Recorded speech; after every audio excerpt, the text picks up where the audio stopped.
From early morning to evening, a boy demonstrates his unwavering commitment. At 7 a.m., he runs 10 kilometers in the rain, each step reflecting his dedication. By noon, he's intensely focused on delivering 500 precise head strikes. At 5 p.m., he's in the gym, pushing through 10 sets of bench presses, squats, and deadlifts.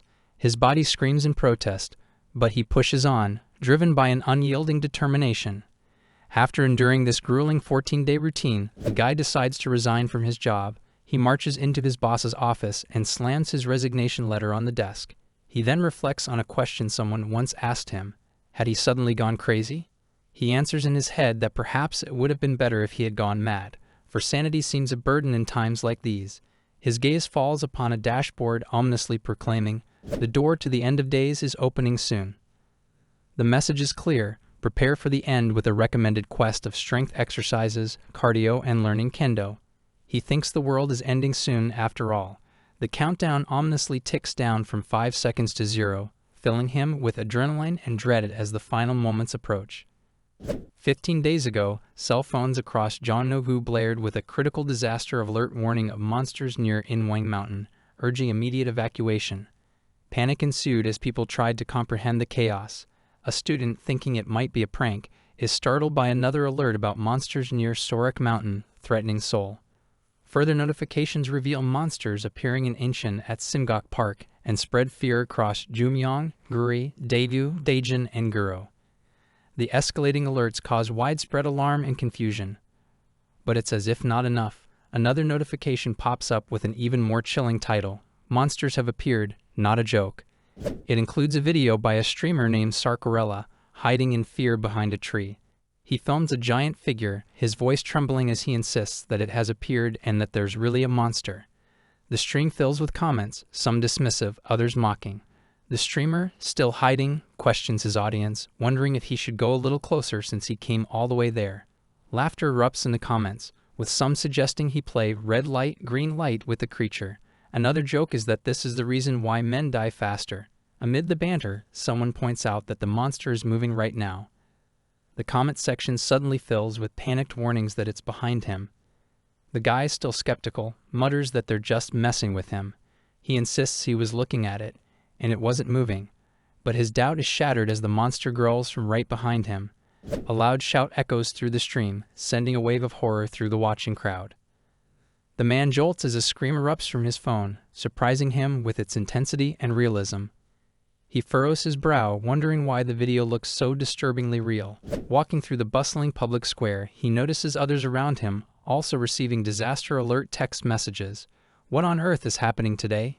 He mutters to himself, feeling a growing sense of unease. Lee Hoyong feels the weight of life's daily struggles. Making a living is already hard enough, and now they're talking about monsters and whatnot. Who believes something like that? He sighs deeply, frustrated by the sheer number of faked videos recently. As he continues down the street, his eyes widen. There, before him, is a goblin with a shackle on its leg, breathing heavily. He feels a chill run down his spine, seeing the monster. This is kind of scary, he thinks. Maybe it's best to run for now. He says aloud that today is the day the math teacher is supposed to come. The monster, sensing his presence, starts growling but then, surprisingly, looks at him with pleading eyes. Feeling a mix of disgust and confusion, he can't help but think, is it asking him to help it? Despite the monster's attempts to act cute and ask for help, it's still too frightening. He reminds himself firmly that he's a human, and that's a monster. But those tear-filled puppy eyes make him hesitate. He wrestles with his thoughts, admitting he isn't someone who can easily show compassion to a monster. Thinking hard and practically, he decides he can't help it, no matter how pitiful it looks. Just as he's about to walk away, the monster reveals a small photograph of its family. It wipes its tears with a handkerchief, silently pleading for help. Later, Hoyong is shocked as he gets engulfed in a golden light. He's holding a small pouch in his hands, with a small golden ball glistening under the light. As he examines it, a system dashboard appears in front of him, displaying the words "Silver Goblin Pill." The description trails off. Once consumed, one will obtain. He recalls helping the goblin, a creature he never thought he'd aid. Yet here he is, holding a gift from it. The pouch in his hands feels unreal, almost like a dream. Curious as he is, he reaches out to the dashboard and wonders what this silver goblin pill is. His finger passes through, prompting him to wonder, is this something like a hologram? He thinks to himself, who would eat something so suspicious? But his contemplation is abruptly interrupted by the voice of a news anchor on the TV. The anchor reports that unknown large buildings have appeared all over the world. The screen shows these ominous towers, and the anchor continues, saying that contact has been lost with the army that went into the tower. The appearance of unknown monsters, these strange towers, could the apocalypse really be starting? The thought sends a chill down his body. He stands up, eyes fixed on the TV, his mind racing with possibilities. Suddenly, a deafening blast shakes the ground, the shockwave rattling the windows. Panic grips him as he stares wide-eyed at the window. Chaos erupts everywhere. People frantically run and stare in shock at the destruction caused by the tower. TV channels broadcast urgent news. The scene in Korea is particularly alarming. A massive tower has appeared out of nowhere. Amidst this turmoil, Hoyoung stands with his eyes fixed on the tower. He clenches his fist, glancing at the status window in front of him, which repeats the same ominous message about the silver Goblin pill. Doubt gnaws at him, but he knows he has to act. He swallows the pill, his mind racing with the thought that this might be the only chance to do something as reckless as this. As the pill goes down, a strange sensation washes over his body. His eyeballs dart fiercely, and he notices a status window pop up, announcing that he has obtained Sage's status window. This powerful tool promises to provide the highest rate of survival in this dire situation. A blue light appears before him, and from it, a book materializes, landing in his hands. He opens it, and a blinding flash envelops him. The book merges into another status window titled Guide, giving an alarming declaration that the door to the end of the world is opening soon. With 15 days, 4 hours, 12 minutes, and 52 seconds remaining until doomsday, a window advises him to prepare by engaging in strength exercises. The urgency of the situation presses down on him, but he follows these instructions in the hope of surviving what is to come. Now in the present, he stares at the status window before him, which reads, "The door of the end has opened," and he's amid a forest. He wonders if this might be the end, noting that the scene differs from what he imagined. Glancing back at the sword behind him, the status window labels it Blunt Sword, and he wonders if it really is one. The status window responds by indicating that the game starts now and the tutorial is beginning. Multiple windows come up, showing that the aptitude test has been completed, and based on data analysis, he is assigned the most suitable class, Combat Swordsman. Shocked, he questions what this means. Another window appears, instructing him to open the status window for more details. Overwhelmed by the plethora of information, he finds too many things to read. Examining his profile reveals key details. He is a combat swordsman at level 1, with skills in basic swordsmanship and access to Sage's status window. His stats show HP at full and MP at 10, with 4 other stats outlined, with no remaining points to allocate. Swinging his sword, he reflects on whether being a combat swordsman means things are really starting now. To clear this challenge, he must survive in the forest for 1 hour or find an exit hidden somewhere within, as indicated by another status window. He thinks that if this is the tutorial, it should give time to get used to the game before it starts. A status window catches his eye, stating that Sage's status window will provide the guide with the highest rate of survival in his current situation. Another window for the guide advises using all 60 minutes of the tutorial to kill as many monsters as possible, suggesting the second objective would hinder his growth. He realizes that he can use it here too, guessing that the Sage's status window knew this situation would occur. As he starts moving, he recalls the guide's advice to hunt the monsters and concludes that it is best not to run away from the forest. The tutorial begins, and a rustling in the bushes reveals a small animal-like monster. Seeing a status window labeling it as a one-horned raccoon, he thinks it is cuter than he imagined.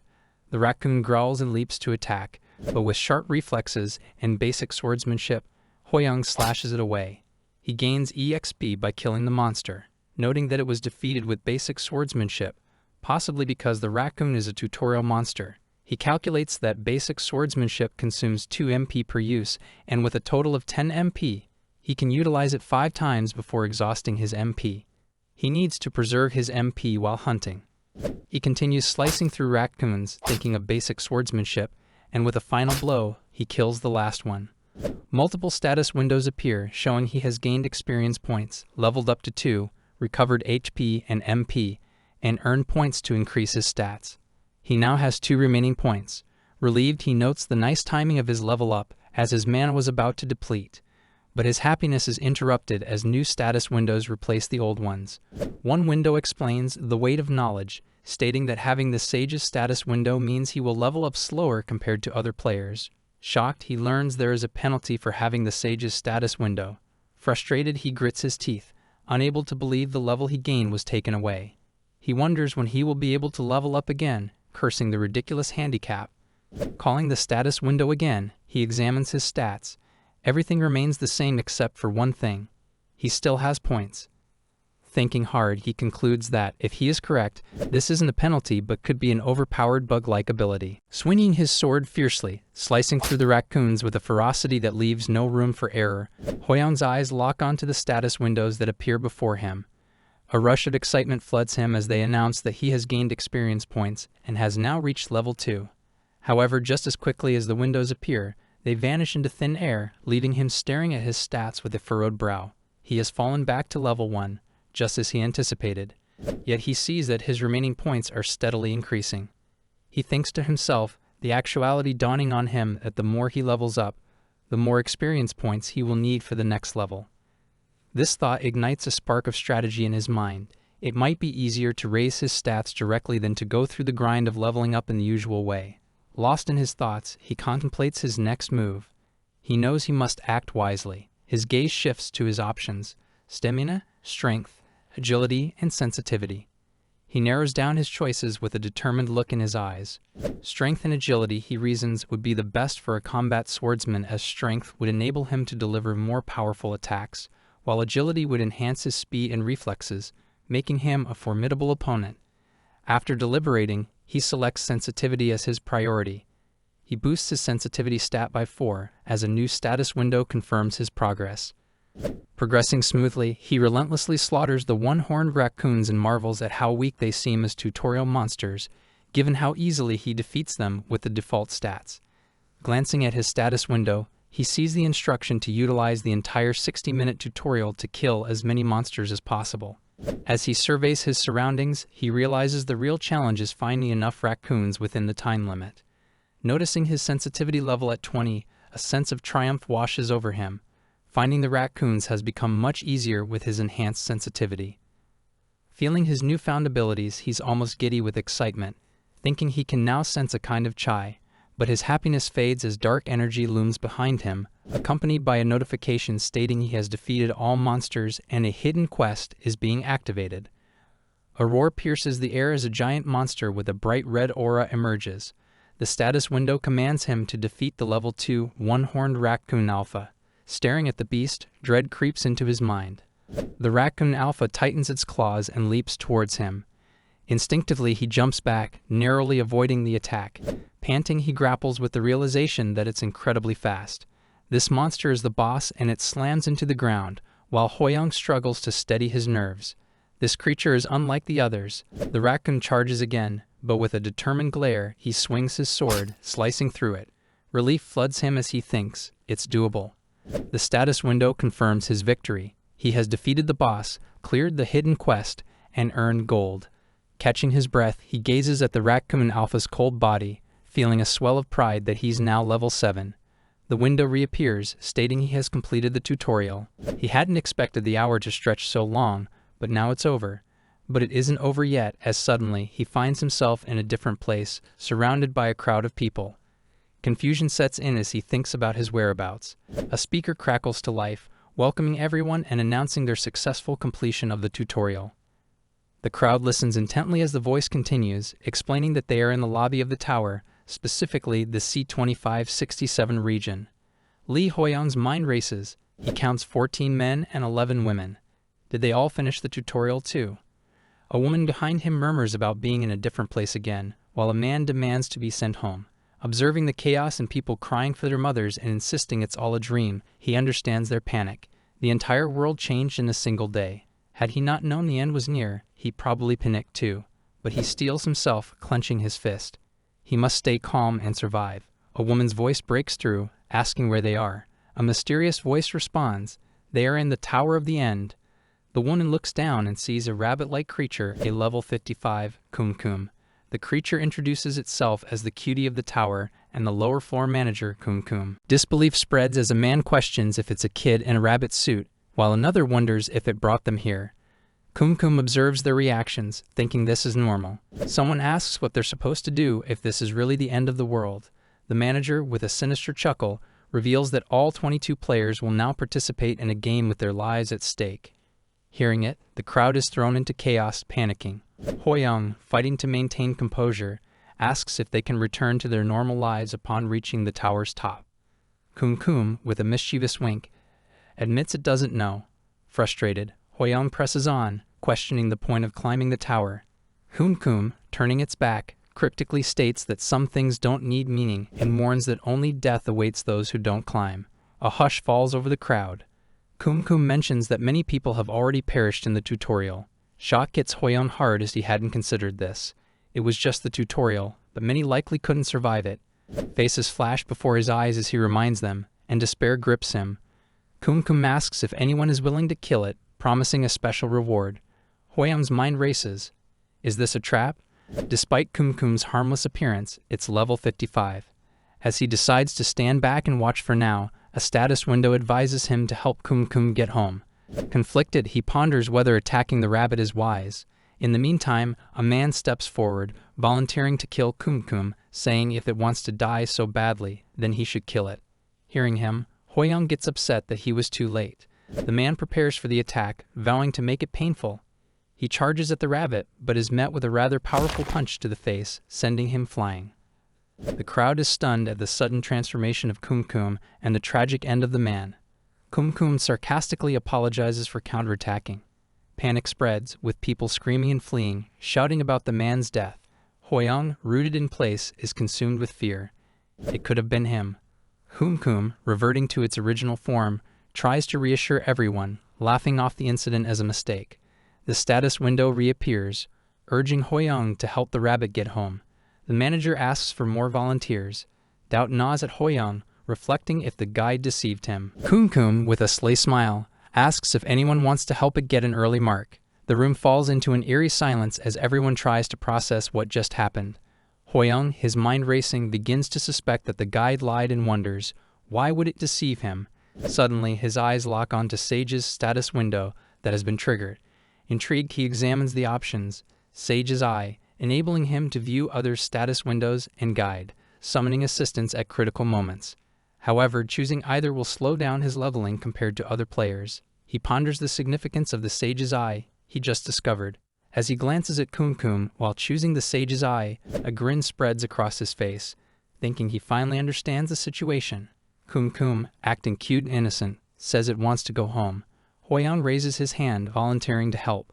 A surge of determination runs through him as he thinks the guide wasn't lying after all. Kum loudly calls out Hoyoung's name and level, prompting him to confidently declare that his level isn't important when he's doing a good deed.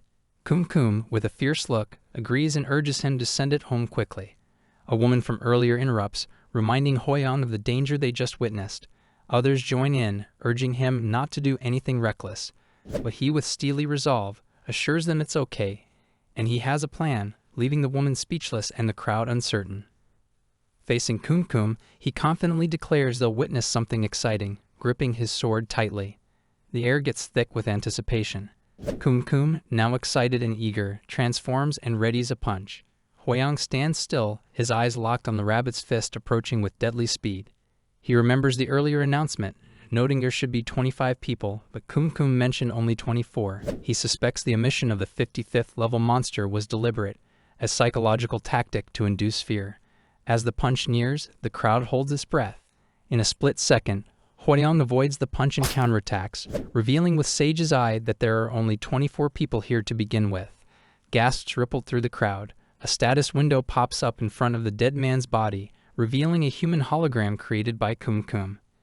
He compliments Hoyoung, showing its profile as everything 0, level 55, noting it's not its true form, just a hologram that disappears when damaged. The revelation stuns everyone.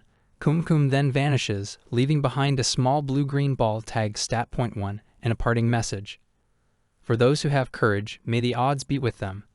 The crowd buzzes with confusion and curiosity. A hologram? So it was fake? They murmur. A man approaches Hoyoung, asking how he knew. He explains that he saw blood pass through Che Yisol. Her face and clothes should be covered in blood due to proximity. Yisol looks at herself, her eyes widening in realization. He concludes, saying he thought it was all a show and thinks it's better to make up an excuse. Suddenly, a red-haired man steps forward, his expression smug. He claims it's a waste for Hwoyoung to have the ball, insisting he just got lucky. Kim Seong, a level 4 player, asserts he would have stepped up if he had noticed. Hwoyoung questions the waste comment, to which Seong responds with arrogance, saying that being still level 1 means he's either weak or a coward who ran away. He suggests Hwoyoung yield the ball for the sake of mankind. Gripping the ball tightly, Hwoyoung feels a surge of defiance. He thinks about Seong's arrogance, breaks the ball, and declares that yielding isn't his hobby, earning himself a stat point and leaving Seong furious. With anger, he accuses Hwoyoung of greed and trying to save face.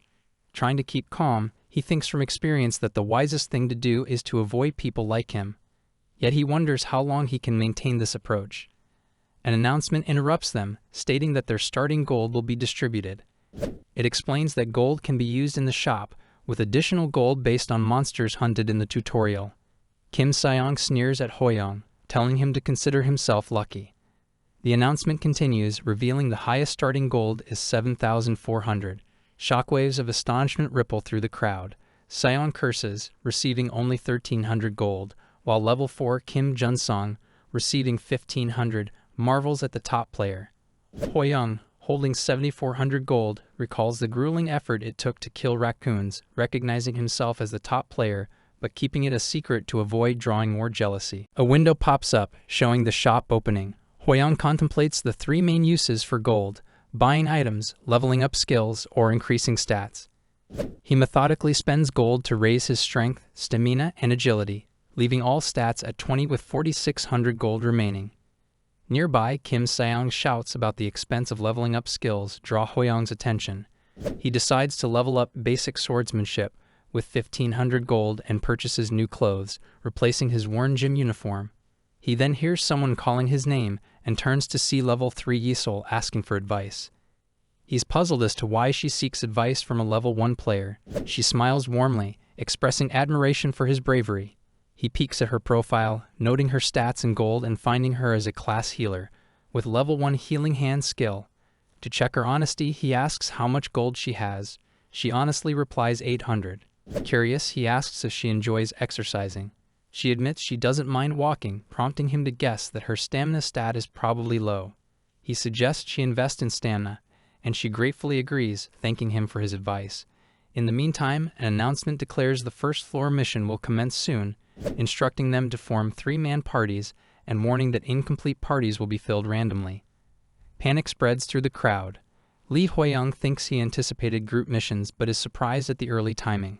Kim Junsong suggests they reveal their levels for better team formation, and the players start doing so to form the parties of their choice.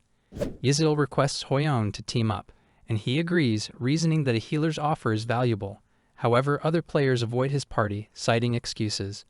Despite having a healer, a level 1 combat swordsman isn't appealing. Yisol, looking worried, asks what they should do. Hwoyoung sees level 4 players comfortably settled in their parties and glances at the remaining players. The announcement suddenly states that time is up and incomplete parties will be filled randomly. As the mission commences, they are transported to a dense forest, and Hwoyoung and Yisol find themselves with Seong, who curses his bad luck loudly. Facing Seong's glare, Hwoyoung wonders if cooperation is possible. Determined to survive, he resolves that he must make it work, no matter the challenge, as he's determined to survive. The status window pops up, displaying the mission to annihilate the Kobold tribe within a 12-hour time limit. From their vantage point behind the trees, the 3 of them look down at the tribe's area. Seong, with a confident smirk, informs Hwoyoung that he'll handle wiping out the tribe and orders him not to get in his way. Hwoyoung reminds him that it's a team mission, trying to keep the peace. This infuriates Seong, who calls Hwoyoung a loser and accuses him of riding on his coattails, questioning why he has so much to say. Hwoyoung, feeling the tension, sighs and decides it's best to listen for now. As they start walking, Seong continues to berate him, mentioning that he'll only get his act together when someone is about to kill him. Hwoyoung sarcastically thanks him for his concern, his patience wearing thin. Meanwhile, Yisul silently follows them, her face filled with concern, wondering if this party will be all right. With so many bugs lurking around, Seong shouts in anger and wonders why there are so many. Looking at his attitude, Hwoyoung thinks they really need to complete this mission without any trouble. Glancing around, he agrees that there are indeed a lot of bugs, since they are in the mountains. He notices some purple fruits on the trees but gets interrupted by Yisul, who asks him if the kobold monster must be strong. He answers that there is a chance it is stronger than a one-horned raccoon, but since they are still level 1, it should be manageable. He points out that they should still be on guard. After all, this is the Tower of the End. Listening to his thoughts, she nods in understanding. As they walk, a monstrous creature with big claws, a muscular body, and powerful legs appears in front of them. Hwoyoung stares at the giant level 5 kobold, his heart pounding with panic as he compares it to the one-horned raccoons they've encountered before. It growls, prompting them to hide. Yisul anxiously asks him what they should do, pointing out the monster's obvious strength.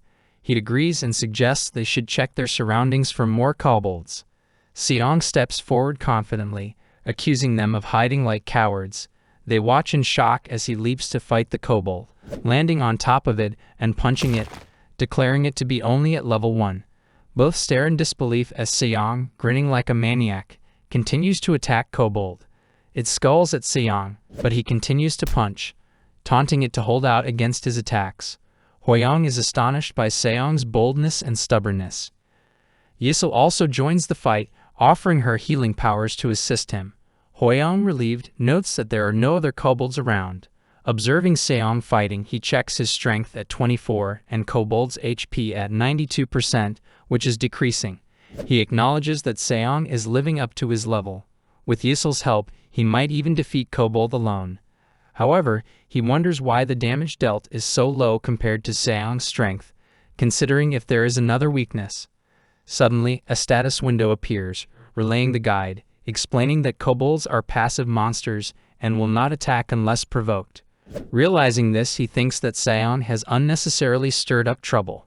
He decides to stay positive, dismissing his thoughts, and concludes that they need to capture a few kobolds for research purposes anyway. As he slides down the status window, his eyes widen in surprise at what he sees. Seong, with his level 1 stone fist, relentlessly attacks the kobold, shouting for it to die. However, the kobold dodges, and his fist hits a tree, which breaks and falls on another kobold. The second kobold, at level 6, glares at him as its head hits the tree. Momentarily scared, Seong sees both kobolds rushing towards him. He curses under his breath, thinking he's in big trouble and wondering why Hwoyoung isn't helping. Looking for him, he finds no one where Hwoyoung was hiding and calls him a loser, wondering if he ran away. The kobolds roar, ready to attack Seong, but Yisul attacks one of them from behind, warning him of the danger, but she trips over a rock, falling and hitting her head. Trying to regain her composure, she finds a kobold poised to strike her. Suddenly, a sword appears, piercing a fruit, and Hwoyoung, with his level 1 basic swordsmanship, steps in. The fruit's pulp falls on kobold's body, paralyzing and killing it with a loud groan. A status window pops up, indicating he has eliminated the level 6 kobold. Seong calls him a loser, while Yisul looks at him with teary eyes, relieved. After killing the kobold, Hwoyoung recalls seeing bugs eating all the other fruits but avoiding them, sensing something was off. According to the guide's information, he had summoned a poison apple from his inventory. The guide had told him that kobolds are vulnerable to poison and advised him to gather poison from the mountains. Now holding the poison apple, he smiles, thinking it's the key to the level 1 mission. Seong, gritting his teeth while fighting a level 5 kobold, watches as Hwoyoung helps Yisul to her feet, asking if she's okay. She thanks him and he remarks that he didn't expect another kobold to be drawn in by the aggro, knowing that it would have been dangerous if he had been a bit late. She acknowledges this, thanking him for his timely help, and he replies that he's relieved. When she asks where he went, he tries to answer but is interrupted by Seong, who calls him a loser. He accuses Hwoyoung of being a free rider, hiding when it was dangerous, only to swoop in and steal the final hit. He curses, calling him an unethical bastard, noting how he gulped down the stat points earlier. Hwoyoung looks at him speechlessly, wondering what he's ranting about, as Seong walks away, grumbling about being the bigger person since his level is higher. Hoyoung thinks he's a lunatic. He sighs, realizing that Seong's inability to read the room will make things even harder. As the sun sets, they arrive at the kobold tribe. Seong, a national hero in the punching scene, fights fiercely, sure that these lowly monsters can never stop him. He punches the kobolds furiously, eliminating them one after another. Meanwhile, Mizu and Hoyoung also take down kobolds, though their efforts seem insignificant compared to Seong's furious assault. Watching them, he curses inwardly, wondering how they are doing it so easily. Suddenly, a kobold lands a punch on him, and more surround and beat him. Hurt and in pain, he thinks desperately for someone to save him. The beating stops abruptly as the kobolds burst apart, revealing Hoyoung standing before him with his sword. Smiling, he tells Seong that he took over the fight in his place for a bit and asks how the ride was. Seong, with tears in his eyes, shouts out to him as Big Brother. Both Hoyoung and Mizu are shocked by his sudden change in attitude. At that moment, a status window pops up, indicating that they have cleared the mission. The three of them return to the lobby, the weight of their experiences hanging heavily in the air. Seong, with an embarrassed look, recalls what he has done. He remembers prostrating himself before Hoyoung, telling him he would serve him, and even calling some level 2 newbie sir. As the trio levels up, Mizu congratulates Hoyoung, who thanks her with a humble smile. Seong, trying to suppress his anger, thinks the only one he wants to serve is his boss. He grits his teeth at the thought that it's over for him if this gets out, but as a man he cannot go back on his words. Glancing at him, Hoyoung wonders if he needs to go to the toilet or something, while Mizu guesses that nobody's here yet and asks if they are the first ones. Hoyoung replies that it looks like they cleared faster than others because they luckily managed to find the kobold's weakness. Seong, processing this, thinks they really got first place. Mizu shouts that it wasn't just luck, it was all thanks to Hoyoung's observational skills, as she could have never thought of using poison. Hoyoung laughs off her compliment, saying if it weren't for her support, it would have been much harder, and secretly feels like a fraud. In the meantime, other parties also start arriving, and Hoyoung notices Jun Song, and so Junho's party. He thinks they must have found the poisonous apples too, and he wonders if the other parties will make it back fine. Their attention gets diverted when someone shouts that another party has come back, but as they look, only 2 members are seen, saying they made it. Mizu asks them about the third person, and the girl starts crying, saying it's just the 2 of them. An announcement grabs their attention, stating that the first level mission has been completed by all parties, and repeating the same words again and again. Mizu shouts for them to wait because someone hasn't come back yet, but the notification continues, saying that a total of 6 parties have returned alive and 8 players have failed to return. Hoyoung considers he expected it to be hard for everyone to make it back alive. He imagines endless skulls around him, wondering how many more will die before they make it to the top. The announcement states they are beginning calculations for the level 1 mission with the parties who made it back alive, and the party that cleared the first level first will receive 1,000 gold each. Looking at their status windows, Seong and Mizu happily say they were the first ones. Hoyoung looks at his profile, thinking he got 2,000 gold for both bonuses, which is a bit lacking compared to the tutorial, but gold is a kind of insurance for his future survival, and he needs to save as much as he can. He then hears someone asking which party got first. Seeing people staring at him, he realizes he'll have to reveal it this time, as the party that returned second already knows. He raises his hand and is about to tell them when Seong proudly conveys it was them, calling everyone else weaklings. Hoyoung looks at him, seeing him all proud and bragging that it was an obvious result, so don't be too sad. A man tries to confirm if his party was first. Seong, with a challenging look, asks him what's with that reaction. Is he mad that they got first? The man assures him that's not what he meant. Hoyoung glances at Seong and guesses he forgot about the fact that he was beaten up by those kobolds, but that lessens the tension a bit. But his thoughts get interrupted by crowd comments, with a woman mocking him, saying that he got first place but his level is only 2. A man adds that he got 2,000 gold from doing nothing. Another woman says he got scared, and a man asks if he doesn't feel bad at all. Hearing their bad-mouthing, he thinks he guesses he wasn't right about the tension getting any less. Mizu tries to take his side but gets stopped by him as he tells her it's alright, they're not going to listen anyway. She insists, but Hoyoung states he'll have to show them. Junsong tells everyone to calm down, saying they need to focus on their survival. His profile shows he is level 8 class archer, one of the highest level players in the region. Level 8, so Junho agrees with him, adding they should cheer up and must keep pushing on for the sake of the people who passed away. His profile also shows up, stating that he is a combat swordsman and one of the highest level players in the region. Then more shouts come from the crowd, stating they shouldn't be floundering and need to get it together. They can do this. Amid the shouting, the blue flame in the torch fades and is replaced by a bright red flame, accompanied by a warning announcement.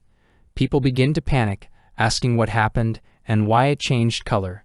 The notification reveals that the survival rate for the first level of Region C2567 is below average and a penalty mission will be implemented. When someone asked about the penalty mission, the announcement explains that a death mission will begin soon, requiring them to choose a candidate. The player with the most votes will undertake the death mission. With a 5-minute timer set, panic spreads among them. A woman asks if they are going to die if they get picked for this. It is revealed that if they do not choose anyone, they'll automatically vote for themselves. At that moment, people realize that being voted here means the end for them. The clock starts ticking, and death weighs on their minds. As time passes, they gaze at each other, realizing they must choose someone. In this critical moment, Yisel shouts that if everyone votes for themselves, no one will have to do the death mission. Someone agrees with her, but Jacob presses that it might be possible. They all have to do it. Yisel gets speechless at his point, and someone shouts that it isn't the time to be arguing as the clock is still ticking. With over 1 minute remaining, Junho's votes for Hoyong.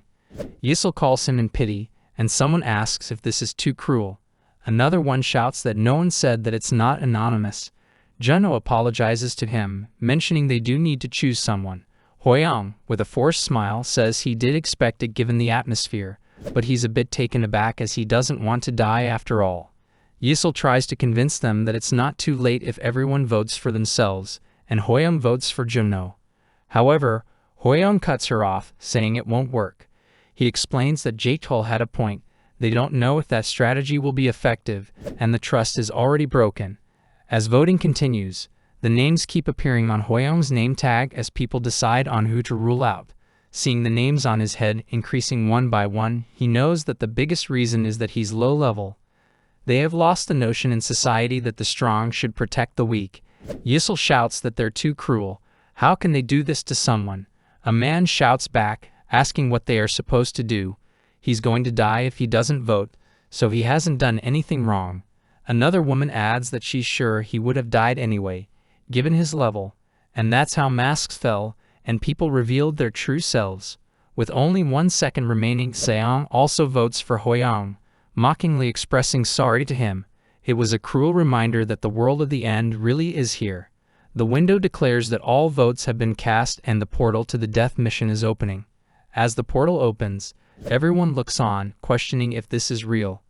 Yisel, with tears in her eyes and her mouth covered, calls for Hoyong. Seong laughs, realizing that with Hoyong gone, his problem is solved, and calls himself a genius. Hoyong considers himself as the sacrificial lamb with the altar set up, and with faces of guilt and relief behind him, he has no choice but to climb the Calvary. However, at the top isn't death, but a delightful treat. He reads the information provided by the guide, which states that participating in the death mission is recommended. He has a high chance of clearing it, and a satisfactory reward awaits him. With a determined smile, he walks into the portal. As the candidates wait anxiously, someone approaches Seong and Yisel to check on them. It's Junsong, who remarks that even though their time together was brief, they've been companions looking out for each other, and it's sad to part ways like this. Seong, with a hint of bitterness, responds that it's not sad. People get what they deserve. Puzzled, Junsong questions what he means by that. Seong retorts that it's obvious if they look at Hoyong's level. All he did was try to benefit from him while he carried the group. With teary eyes, Yisel asks Seong what he's trying to say, reminding him that it was Hoyong's abilities that got them through the mission. He dismisses Hoyong's abilities, saying he just got lucky with his scheming and took the final blow when the enemy was already down. Incredulous, Yisel asks if he's sure Hoyong didn't save him from almost dying. He falls silent, anger building inside him. Recalling Hoyong killing the kobolds earlier, he starts to doubt wondering if he has a skill that changes the level. He thinks Hoyoung wouldn't have made it back alive, right? Junsong, trying to calm the tension, says he hopes Hoyoung is as good as Yisol makes him out to be because that way he'll at least have a slight chance of making it back. She recalls Hoyoung's confident promise to show his abilities. She wipes her tears and firmly says she believes he will return safely. She's sure of it. Junsong smiles, agreeing with her and expressing his belief that Hoyoung will come back. Meanwhile, standing in the eerie kobold tribe with birds flying around, Hoyoung notices the familiar monsters from before. The atmosphere feels creepy, but glancing at the status window of the guide, he feels reassured. Admitting he was considering voting for himself if things went south, he now feels things are going his way. Recalling Seong's face, he clenches his fist, determined to deliver the final blow, though it was already decided. Suddenly, a status window announces the return of the Kobold tribe's hunting group, and he sees the glaring kobolds arriving. The notification alerts him that the death mission will begin, instructing him to kill the chieftain and the enraged hunting group. The level 12 kobold chieftain growls menacingly, and they charge at Hoyoung. Facing a boss monster on a death mission, he feels a surge of adrenaline. The guide's status window indicates the kobold chieftain is the dungeon's boss and, like other kobolds, is weak to poison. He drips poison apple pulp on his sword, considering that a level 12 boss monster along with others is nearly an impossible opponent for anyone else. The kobold chieftain roars and swings its stick at him, but Hoyoung dodges, letting it hit the ground. He strikes the kobolds with his level 2 basic swordsmanship, sure that this time will be different, and kills them all. With a sigh of relief, he thinks only the chieftain remains and shouts at the boss monster, ready for the final showdown. He swings his sword at the chieftain, who deftly avoids it, pulling back to minimize the impact. Impressed by the monster's skill, he acknowledges it as a true death mission boss, but the chieftain turns and starts running, leaving him stunned. He chases after it, frustrated, wondering how it can call itself a boss monster. As he attacks from behind, the chieftain's HP decreases. He believes that the fight will soon be over, wondering if this stage was meant to be easily cleared. Launching his attack, he's suddenly surprised when his sword doesn't penetrate the chieftain's body. He notices a bright red full moon in the sky, and the chieftain's eyes flashing red. It attacks, injuring Hoyoung's right shoulder and causing blood to spill out. Back at base, Seong comments that they can't do anything about someone who's already dead, and declares that he will carry the team for the rest of the floors. Yisol prays for him, prompting Seong to ask if they understand what death is, criticizing her for praying for someone already dead. She retorts that even in these dire times, he should have some conscience. Seong scoffs, questioning if he said something wrong. A voice interrupts their bickering, pointing out the portal. They all look and see Hoyoung returning as an announcement declares that the player who participated in the death mission has returned alive. He smiles and confirms, "I'm back." As he returns safe and sound, he recalls the guide's warning about the chieftain's increased abilities when its eyes turn red. After getting injured, he notices its red eyes. Moving backward with his HP decreasing, he leans against a tree, trying to stop the bleeding. Seeing the kobold chieftain charging at him with its HP also low, he realizes he just needs one good hit. As the chieftain rushes to attack, Hoyoung dodges, causing its stick to punch a hole through the tree. He realizes that while a sword may not cut through a wall, a nail can pierce it. Focusing his weight and the chieftain's momentum on one point, he stabs it with his sword, hoping it worked. A status window confirms that stabbing has been added to his level 2 basic swordsmanship. He has cleared the death mission. Back at the tower, Mizu runs toward Hoyoung with open arms, shouting that she knew he would make it back. Just as she is about to hug him, she is suddenly thrown back. Regaining her composure, she sees Seong hugging Hoyoung tightly, declaring he had faith Hoyoung would return, and calling him Big Brother. Seong laughs heartily, declaring that a lowly death mission could never stop his big brother, the strongest in the universe. Hoyoung clenches his fist, holding himself back, wishing he could just beat the crap out of Seong. Byung-chul interrupts their reunion, raising an eyebrow as he asks if Hoyoung really cleared the death mission. He adds that he's glad Hoyoung is okay, but if he had cleared the mission, he should have gained a lot of experience points. Yet his level hasn't changed. Other candidates murmur among themselves, noting that he is still level 2, and wondering if it's like the rabbit mod, implying it might be nothing. Hearing their words, Hoyoung reflects that he thought he had grown accustomed to it, but the world still insists on keeping the weak in their place. He recalls the time when he was a child and received his academic assessment result.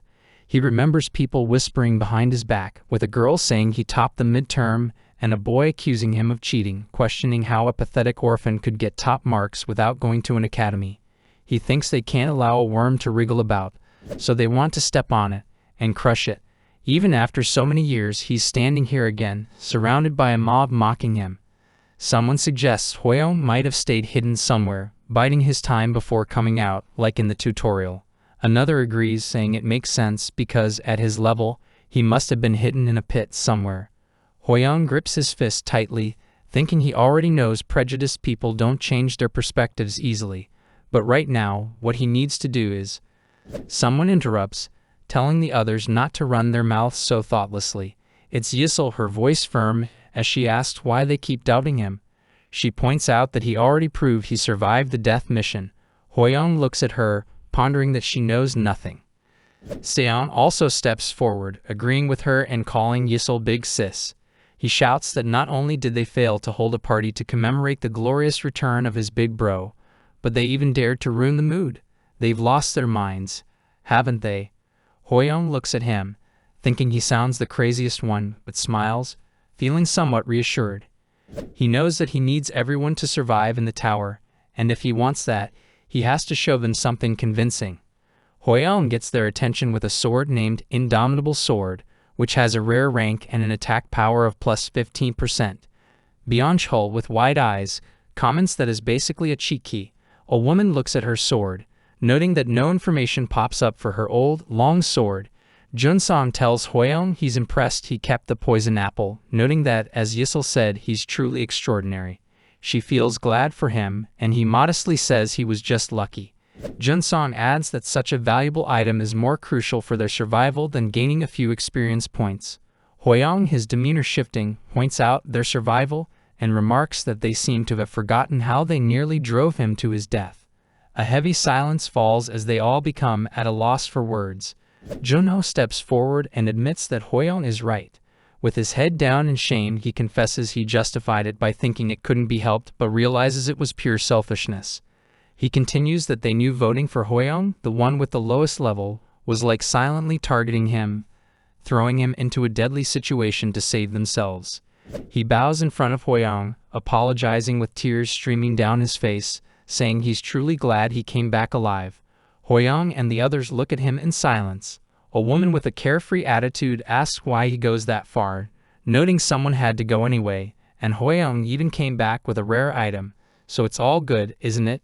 Junho shouts at her, asking how she could think that, addressing her as So Yoonjin, and asking if she feels the slightest bit of guilt.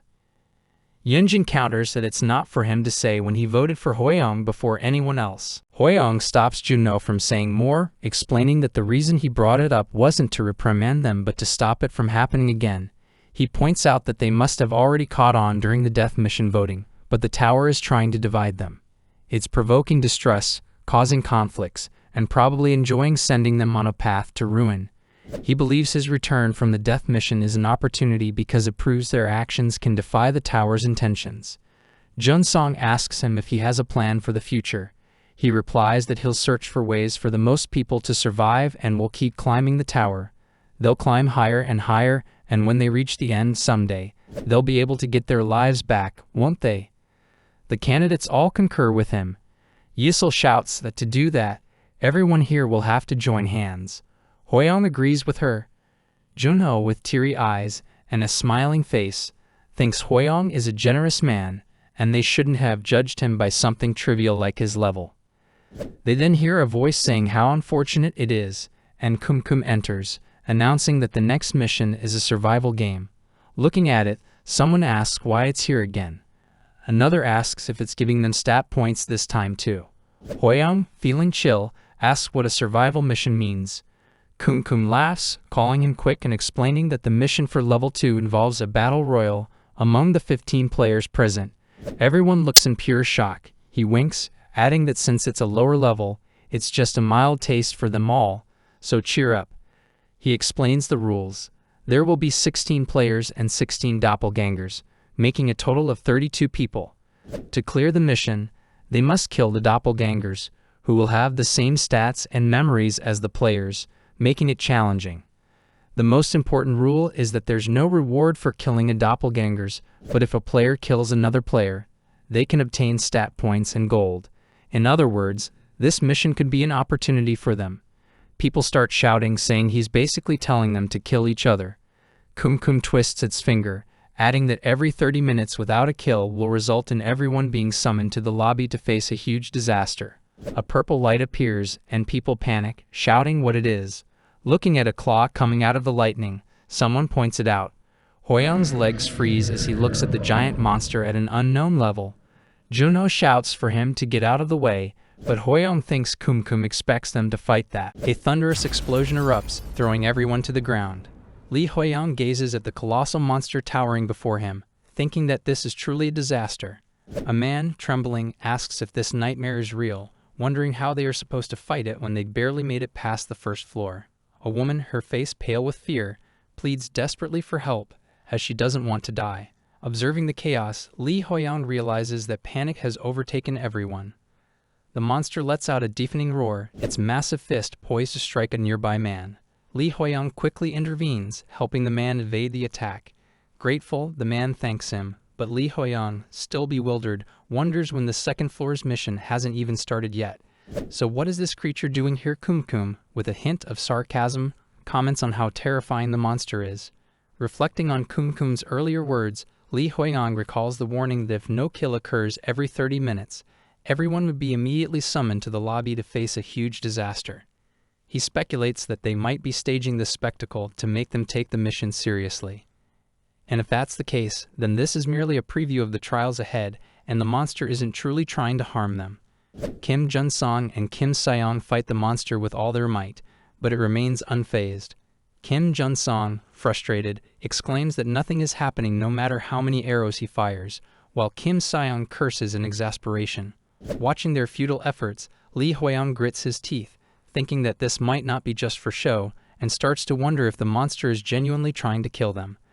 But his attention is drawn to Chae Yesil, who, while healing the injured, declares she has no more mana left. Seeing the injured, Lee Hoyoung acknowledges that although no one has died yet, that won't remain the case for long. A man shouts a warning as the monster prepares for another attack. Lee Hoyoung commands everyone to stand back, understanding that there's no time for hesitation. He charges forward, his mind racing nonstop. Seo Chuno shouts at him to get away, but Lee Hoyoung, lost in determination, knows that if he can't stop the monster, everyone will die. With resolute focus, he considers the synergy between the indomitable sword and the stab, charging at the monster with level 8 basic swordsmanship. He hopes that his attack might have an effect. Suddenly, the monster dissipates into the wind, leaving everyone staring in stunned silence. Lee Hoyoung, equally shocked, processes the unexpected turn of events. The stunned silence breaks as everyone starts cheering and chanting his name. Lee Hoyoung, still holding the sword, marvels at its power, wondering if it's truly that strong. He feels that this experience is unlike anything he has ever encountered. Then he notices a status window indicating that he will be in an exhausted state for 3 minutes due to overexertion. He exclaims in disbelief and collapses, thinking he is doomed as his name echoes around him. Moments later, Lee Hoyoung regains consciousness to find people calling his name. The status window shows that his exhausted state has been lifted. As he pants, he hears Chae Yesil and Kim Jun-song expressing concern, while Seo Chuno, with eyes gleaming, admires his humility despite his strength, even finding his fainting at the last moment perfect. Struggling to his feet, Lee Hoyoung, feeling lightheaded, asks what happened to the huge disaster. Seo Chuno begins to explain, but Kum interjects, revealing that the monster was sent back and that this was just a prelude to make them serious about the mission. Lee Hoyoung, with a stunning expression, realizes it was indeed just a test. Kum adds that it wasn't very exciting because everyone was too friendly, despite nearly dying. It also brings their attention to the rule that a kill must happen every 30 minutes, which implies that the people beside them might be their killers. A chilling silence envelops the crowd. Kum declares its message delivered and disappears. Gritting his teeth, Lee Hoyoung wonders if there's no way to counter this situation. The blue light appears again, and Siu Chino grimly states that if they can't identify the fakes, they will have to kill each other. Lee Jae-kyul urges them to find a solution quickly. Someone suggests marking everyone since the fakes share their memories. Another man questions about what they should do next. Lee Hoi-yeon draws their attention as he says he has an idea. Chae Yiseol, intrigued, asks what he has in mind. Lee Hoi-yeon proposes that during the mission, only he will act while everyone else gathers at the highest place on the second floor. And if anyone else takes action, they should be considered a fake and dealt with accordingly. A bulky figure, level 9 On Sechang, a soldier and former Special Forces member, questions the plan. A woman skeptical of Lee Hoi-yeon's low level asks why they should follow his plan. Lee Hoi-yeon reminds them of Kumkum's warning that there is no reward for killing a fake, but a player who kills another player gains stat points and gold. He emphasizes that the tower wants them to kill each other, not the fakes, and he refuses to play by the tower's rules any longer, believing this is the best solution. Kim Jun-song agrees, suggesting they could minimize harm in this way. He then asks Lee Hoi-yeon if he can identify the fakes. Lee Hoi-yeon grins confidently while thinking that, of course, he does. In the forest, the status window indicates the second floor's mission has begun, and they must kill at least one person within 30 minutes. There are 16 players and 16 fakes. Kim Seon, annoyed by the risky plan, hides behind a tree. A voice calls out, and noting his size makes him easy to spot. Relieved, Kim Seon comes out after recognizing Lee Hoi-yeon and expresses his relief as he thought his big brother was a fake. But with a swift slash, Lee Hoi-yeon splits Kim Seon's body in two, ending his life in an instant. As they enter the forest, Lee Hoi-yeon insists on handling the killing himself. A status window announces the start of the second floor mission. Players must kill at least one person within 30 minutes. With 16 players and 16 fakes, Hoi-yeon's eyes are locked on the guide status window. It reveals that the first player to reach a certain sensitivity level will receive the impeccable senses skill, an ability crucial for identifying fakes. Hoi-yeon feels a mix of pride and anxiety as his earlier boast about distinguishing fakes seems to come true with this skill. However, as he watches his stats decline, he wonders how many points he needs to invest. Suddenly, another status window congratulates him for being the first to achieve a sensitivity stat of 50, awarding him the impeccable senses skill. This ability significantly enhances his senses, allowing him to gather detailed information about anyone within a certain radius. Lee Hoi-yeon looks at his hand, now glowing with a blue aura, and marvels at the newfound clarity in his perception, as if the world has gained a sharper filter. He then hears mumbling nearby. Recognizing the voice, Hoi-yeon realizes it is Kim Seon, grumbling about Hoi-yeon's suggestion to gather at the top without taking action, calling it reckless and lamenting the climb. Lee Hoi-yeon is impressed by his acute hearing as he spots Seon 500 meters away. However, a foul stench soon hits him, revealing that the figure is not Seon but a fake. The status window confirms that a fake has been killed, updating the count to 16 players and 15 fakes, with the mission still requiring a kill within 30 minutes. Lee Hoi-yeon feels a pang of guilt as the fake had perfectly mimicked Kim Seon until its death. He hopes the others are following his plan, recalling their initial agreement, bolstered by Kim Jun-song's support, though real-time events remain unpredictable. Lee Hoi-yeon finishes off another fake, only to realize with growing horror that another player has died, bringing the count to 14 players and 14 fakes. He frantically searches for the killer, his heart racing as he follows sounds that lead him to the fake of level 5 Go Youngwoo, who has just murdered a player. He kills it and the status window updates to 14 players and 13 fakes. Although he had suspected this fake, he feels a surge of relief for stopping it before more damage is done. As he mourns the loss of level 4 Lee Byung-cheol, he notices that the wound isn't consistent with Go Youngwoo's weapon but is an arrow wound. He looks around and Kim Jun-song, with a bow ready to attack, catches his eye. He immediately hides behind a tree, realizing there might be another culprit. When Kim Jun-song shouts, asking who's there, Lee Hoi-yeon sees the arrow wound on Jun-song's shoulder and wonders if it was self-inflicted by his fake. Approaching cautiously, he tries to explain, but Jun-song, still suspicious, maintains his distance. Lee Hoi-yeon points to the dead fake, convincing Jun-song of his identity. Kim Jun-song warns Hoi-yeon about his own fake before collapsing, and Hoi-yeon rushes to help him. After a while, Lee Hoi-yeon helps Kim Jun-song to walk, and they move forward together. Overcome with guilt, Jun-song apologizes to Hoi-yeon, expressing regret that if he hadn't escaped, others might still be alive and that he has only caused trouble. The horrifying thought of a malevolent fake bearing his likeness and causing chaos weighs heavily on him. Li Huiyang reassures him, insisting that he is not to blame as they are all victims of the tower's cruel trials, and their sole focus must be on escaping alive. Suddenly, Li Huiyang's senses sharpen as he sees Che Yiziel and Xiao Chuno rushing towards them, calling his name. Che Yiziel, visibly relieved, announces that they are safe and shares her worry after hearing about the deaths of other players. Xiao Chuno, equally distressed, expresses disbelief at the rapid loss of 2 players. Cha Yiziel quickly examines Kim Junsong's injuries and offers to heal him. However, Li Huiyang interjects, urging Kim Junsong to step back, as the approaching figures are not the real ones but fakes. Kim Junsong, stunned, watches as Xiao Chuno's fake charges at Li Huiyang and laments about an old grudge from a death mission, questioning whether Li Huiyang still holds resentment despite his reputed kindness. Their swords clash with a sharp metallic ring. Kim Junsong also joins the fight as he tells Huiyang that he'll confront the other fake. Li Huiyang, confused by the boldness of these fakes, wonders why they dare face him so audaciously, especially when one of them holds Yiziel's memories, which should make them aware of his strength. Cha Yiziel's fake seizes the moment when Huiyang is lost in his thoughts and attacks him from behind. But he evades her strike with skill. As both fakes continue their assault, Li Huiyang expertly dodges their attacks. Just as he continues to counter, an arrow narrowly misses his face, and Kim Junsong's voice cuts through, complaining about the missed opportunity with a disdainful smirk. A few moments earlier, as Li Huiyang takes down the fakes of Go Youngwoo, Kim Junsong, a 35-year-old archer with a past as a fisherman from Wanyang, watches from behind a tree, a smirk curling on his lips. With a practiced ease, he knocks an arrow, revealing his dark hobby of cumin fishing.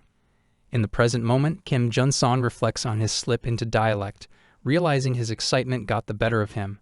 He taunts Li Huiyang, asking him what emotions are churning inside him: betrayal, futility, or anger. Li Huiyang, recognizing the madness in Kim Junsong's eyes, realizes that this man is even more deranged than he had thought, and says to him that he was wondering when he would show his true colors. Kim Junsong responds as if Li Huiyang had expected this betrayal. Li Huiyang remembers the time he helped Kim Junsong walk and told him that he could see the stats of others, and he noted how dramatically Junsong's numbers had risen. He accuses Kim Junsong of being a murderous psychopath. Kim Junsong's fascination grows, his tone laced with envy as he asks if Li Huiyang has somehow received the tower's favor. Li Huiyang, dismissive of the small talk, demands to know why Junsong is willing to kill others, questioning whether the allure of golden stats is really worth it. He points his sword, its blue aura glowing menacingly, directly at Junsong. Kim Junsong, unfazed, explains with a twisted sense of satisfaction that in this world, killing people brings rewards, not penalties. He draws back his bow and releases an arrow towards him. Li Huiyang, who had hoped there might be a deeper motive behind Junsong's actions, realizes his mistake. Junsong is simply a psychopath who was biding his time. As Che Yiziel's and Xiao Chunho's fakes close in, Li Huiyang clashes with them while dodging Kim Junsong's relentless arrows. He breaks each one with precise movements, but a few scratches mar his face. He lands hard on the ground, gritting his teeth and recognizing that Junsong hasn't shown all his cards yet. Li Huiyang takes a strategic glance at the fake's formation. He observes Che Yiziel and Xiao Chunho positioned behind him. Che Yiziel, renowned as the finest close combatant in the area, and Xiao Chunho, the most skilled healer.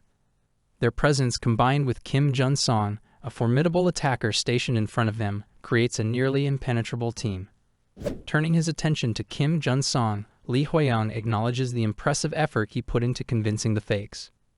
Kim Junsong, with an arrow in hand and a confident smirk playing on his lips, makes the remark that catching a big fish requires significant effort. He admits that he initially expected Huiyang to fall easily, yet he finds him surprisingly resilient. He says that he relishes the challenge, eagerly anticipating the sight of Huiyang's painful struggle before his inevitable defeat. He then commands the fakes to tighten their nets around Li Huiyang, while he draws and fires 3 more arrows with precision. Li Huiyang, utilizing his impeccable senses, assesses the well-coordinated balance of Junsong's team. He reviews the stats of Che Yiziel and Xiao Chunho, noting their high levels of skill and capability. Despite the impressive team composition, Hwaeon realizes that even the best strategic setup might not be enough in the face of overwhelming strength. He engages in a fierce battle, his determination unwavering as he takes down the fakes one by one, despite their well-coordinated attacks. As the battle rages on, a status window pops up, confirming the deaths of both fakes and updating the numbers. The current count of players stands at 14, while the fakes are reduced to 11, with a reminder to kill at least one person within 30 minutes.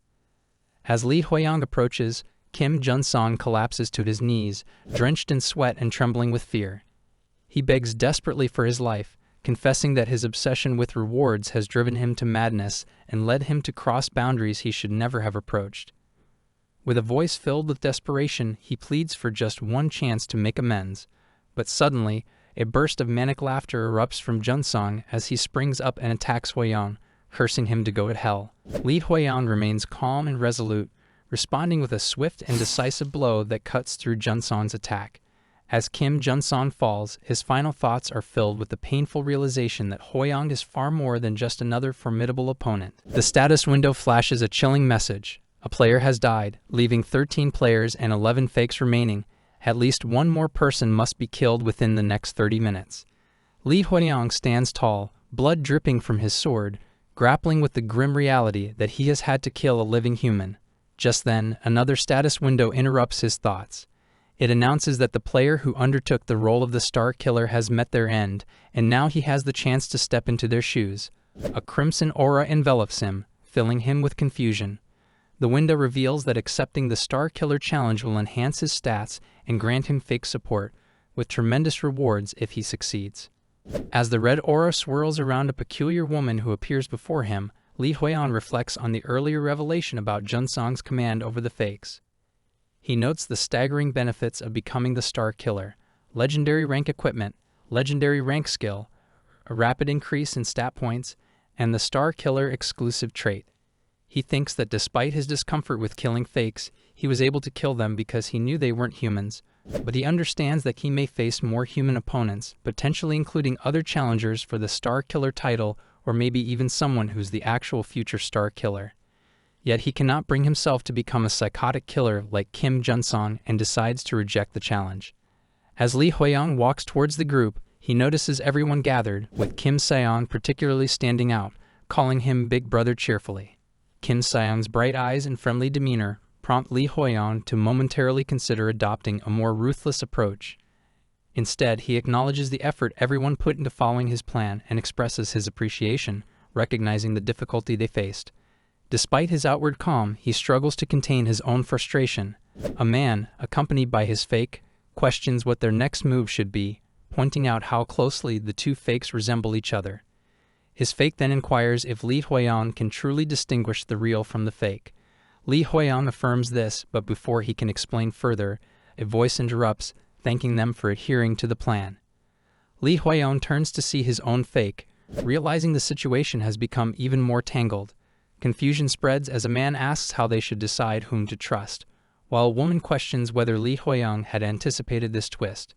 Lee Hwaeong reflects on the complications introduced by Kim Jun-song, which thwarted his plan to eliminate his fate beforehand.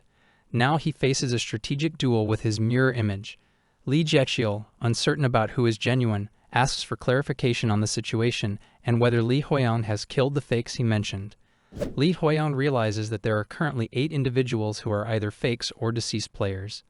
If he reveals the names of the 5 fakes he has eliminated, it will reveal their identities. By proving this, he could also demonstrate his own status as a player. But he and his fake simultaneously announce the names of the deceased, leaving everyone stunned. Despite this, Lee Hwaeong braces himself, realizing the weight of the moment. His fake taunts the group, suggesting that the trust built between Kim Se-yeon, Chae Yi-seol, and the real Lee Hwaeong makes it improbable for him to have killed their fakes first. This statement intensifies the doubt and suspicion among the crowd. A man accuses Lee Hwaeong of manipulating the situation, while a woman agrees, noting how obvious the trick seems. Chae Yi-seol argues that they should not jump to conclusions based on a single account. The fake further complicates matters by suggesting that if his claims are true, Kim Jun-song must be the real fake, implying that the genuine Jun-song has been killed. This revelation shocks everyone, as Jun-song was the highest level member and their leader, making the idea of his death nearly inconceivable. The fake smirks, sensing an advantage, and accuses Li Huiyang of being the fake.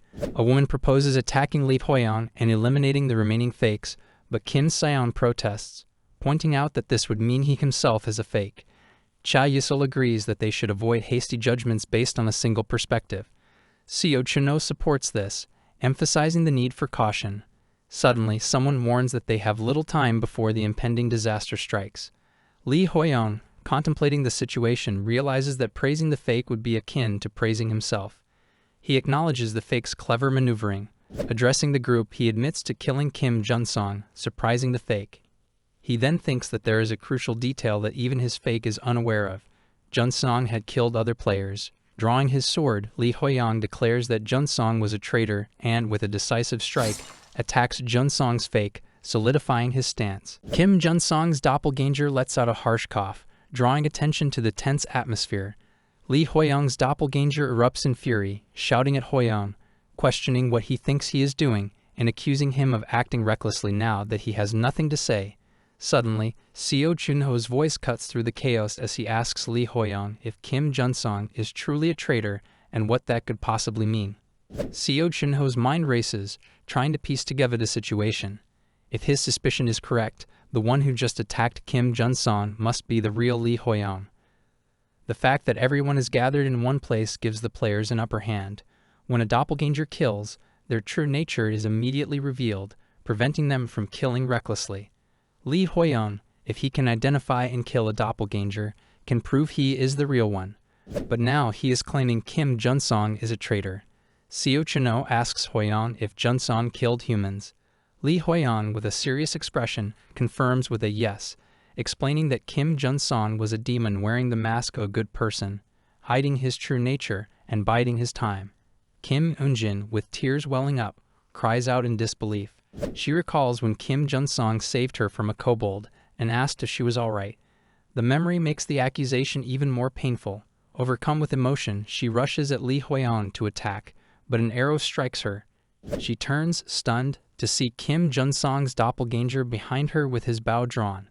A status window appears, coldly stating that a player has died, updating the count to players. 12. Doppelgangers. 11. They must kill at least one person within 30 minutes. Li Huiyang, frustrated, realizes Kim Junsong's doppelganger still has enough strength to fight. Junsong's doppelganger, with a twisted grin, laughs maniacally, enjoying the turmoil. Suddenly, another status window pops up, showing that a doppelganger has died. Players. 12. Doppelgangers. 10. An Sechang, who has killed Kim Junsong's doppelganger, apologizes to Li Huiyang for doubting him. The room erupts with shouts of realization and urgency. People beg Huiyang to tell them what to do next. Li Huiyang, feeling a sense of déjà vu, smiles and announces his final plan. But his doppelganger seizes the moment to attack from behind, forcing Huiyang to defend himself. Amid the clash, Li Huiyang explains they need to loot all the gold and use it to raise their stats. As they follow his plan, increasing their stats with the gold, Huiyang's thoughts race. With their improved stats, they are now more formidable than before. As they make their way back to the tower following the intense completion of their mission, Li Huiyang is deep in thought, reflecting on the narrowness of their victory.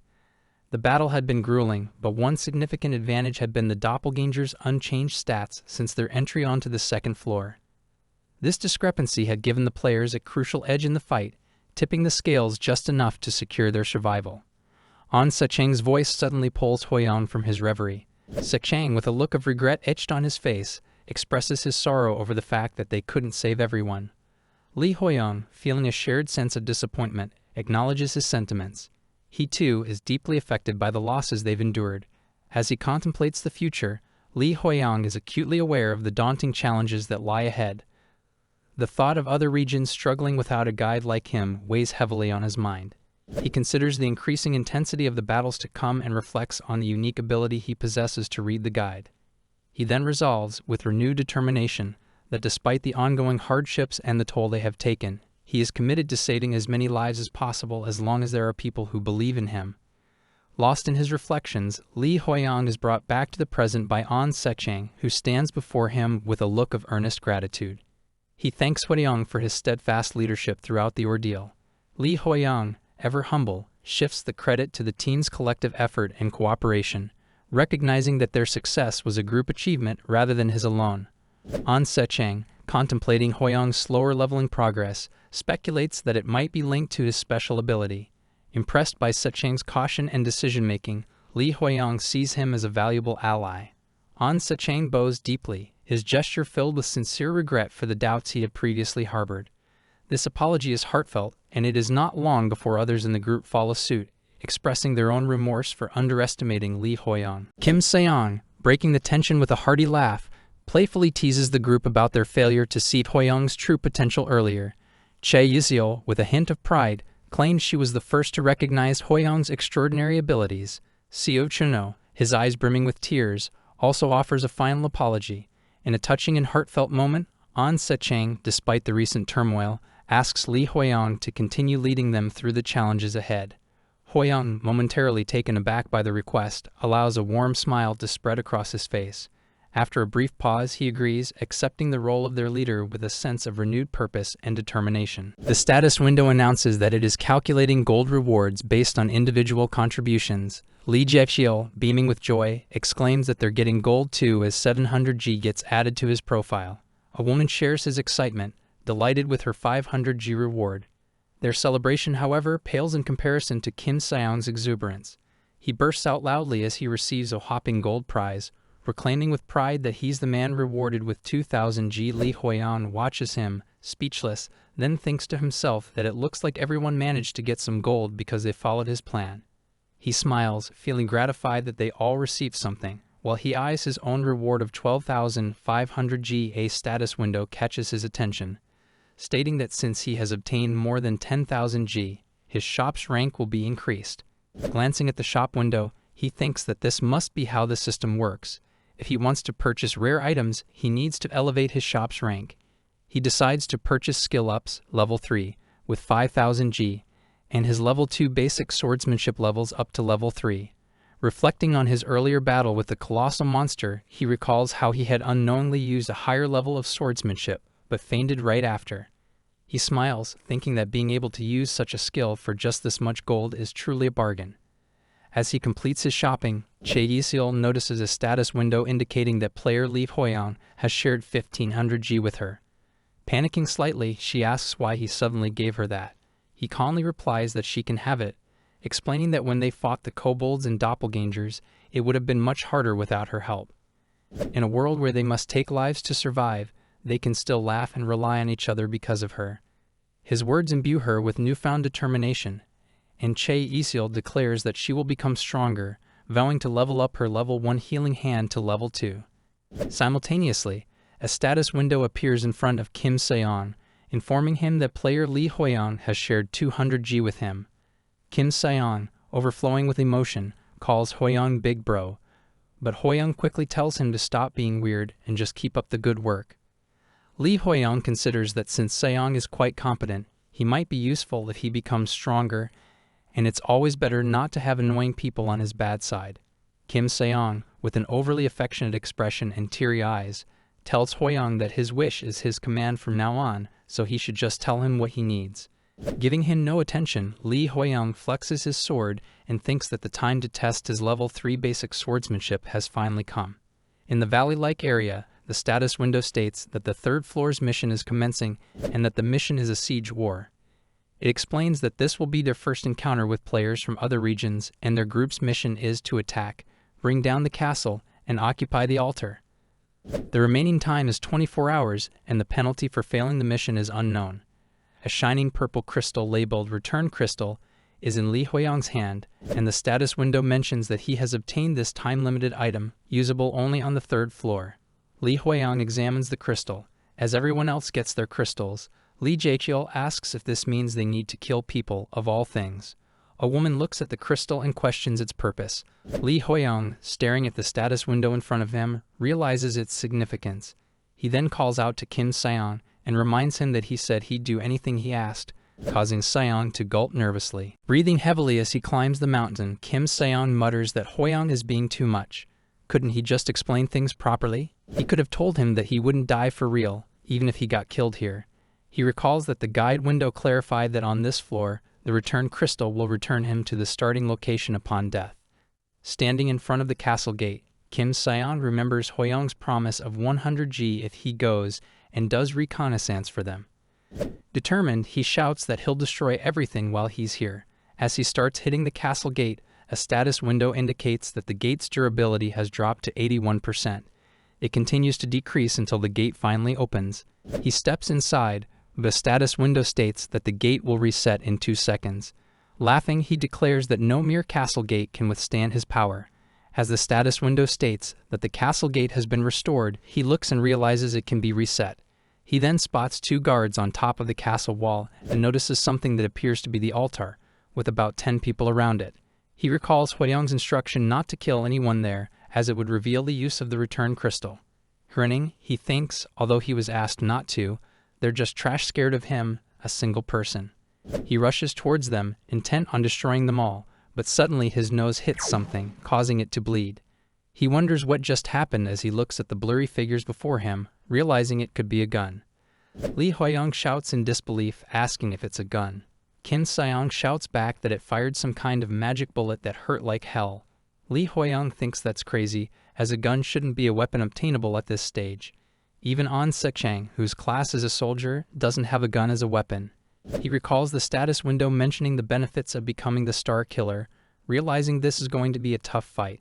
He then turns to Chae Yiseol, who assures him not to worry as she's got his back. Seo Chano and others also express their readiness, giving him their support. Smiling, Lee Hwoyoung says that's great and proceeds to outline his plan. Under the blue moon, a man's tears fall on the ground as he prostrates, trying his best not to shed them. A woman sits on his back yawning, while the people around her tremble in fear.